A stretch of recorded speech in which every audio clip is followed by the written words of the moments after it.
And then it ends and you're like, oh, I think I got this. And then for me, I was like, hey, I gotta pee. Is there any way we could go back to base real quick? Because I think I'm gonna pee on myself if we fly for another hour.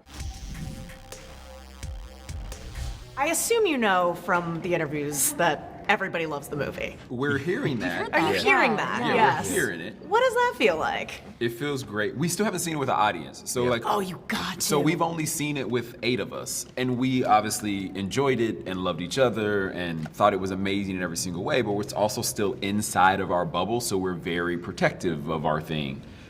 So I think like we still need that audience experience. But it is amazing to hear this. We're like, yeah, it's great. It's really cool. It's awesome. Yeah, I keep saying because press screenings tend to be the more subdued version of it. We're like, we were screaming throughout the entire movie last night. Like, just awesome. Tell me what your call sign is and how you think your character earned that call sign. Well, I play Bob, and Bob is his name, and I think that basically he's a little quiet and hard to read. I think the other pilots kind of don't really know what to make of him, and so they kind of just throw Bob back to him because they're like, "What are you? You're not giving us any personality, dude. What are we gonna do with you?" But then by the end, there's some little interpretations and maybe some hidden Easter egg ideas of what Bob might mean. I'm curious to hear what the audience might come up with. Bilbo. Ooh, that's a fun game. Baggins. Bilbo, yeah, that's kind of an interesting thing to totally work Bill with. Baggins. Yeah. These are usually like something embarrassing that you did, like maybe one time in Phoenix, or it's funny. These were written when we got the parts, and then we sort of earned them ourselves. These call signs. That's cool. Because we got the opportunity to change them, but then very quickly we also were like, no, I grew into it. I'll tell his story actually, and he can tell mine. The first day we all met, he took Lewis's phone, and Lewis, a bit like Bob, had not really spoken to a lot of us much that day. 5 hours. Not a That was word. more than that. Yeah. Why are we so quiet? He's very shy. I was trying out some method techniques. No, I think I was just shy. Shy. We were a lot. It was very, we were like, very, I don't know, bro-y about it. And he took his phone and put it on the bar, and then Lou had to buy everyone in the bar drinks, and we were like, you better pay him back. That's so mean. And it was really funny, and they did split it. And in that same night, Monica was a beer champion. She could take him down, had no idea. And at a certain point, I tapped out.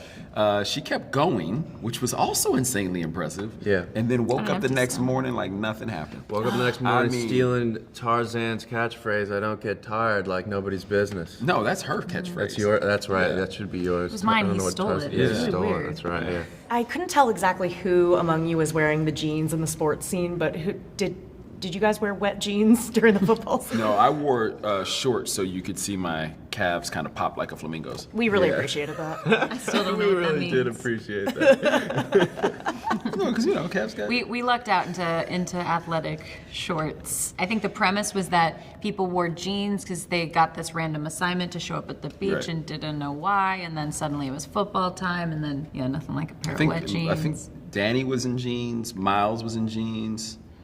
Tarzan? Manny was in jeans. I was short. Tarzan might have been in jeans. I can't remember. I have so many videos of the day. I gotta go back and look. That'll be why I go back and look for the jeans. For the jeans. For the jeans, how do you describe the experience of going up? Unlike anything you have ever can be prepared for. There's like all these nerves that you have first thing, like as you're in the cockpit and going through all these checks that last 30 to 45 minutes, and you're excited and your adrenaline's pumping, but you're also nervous and you don't know what it's gonna feel like, right? So you're trying to anticipate it based off the training that you've done. And then, you get to the end of the runway and it's time to go, and that jet goes flying down the runway. You pull up, and like as you pull up, you peel off to one direction or another, and you start, that's probably where you feel your first like 2 Gs. And then after that you do this G-warm, which is like 3 Gs to one side and 4 Gs to another side, right? It's 4 and 6. It's 4 and 6, so 4 Gs to one side, 6 Gs to another side, and you're like, oh, this is what this feels like in a F-18 going 700 miles an hour. Oh, this is like, I couldn't be prepared for this thing. And then it ends and you're like, oh, I think I got this. And then for me, I was like, hey, I gotta pee. Is there any way we could go back to base real quick? Because I think I'm gonna pee on myself if we fly for another hour. And my pilot would be like, no, we're gonna. Like, feel that there's a There's a bag bag. in the pocket Fill on it your up. leg. Yeah. Didn't he have a nickname for you? My guy? Yeah. The Wet Bandit or something? The Wet Bandit. Yeah. The Wet Bandit. Yeah. And on that note, I gotta go.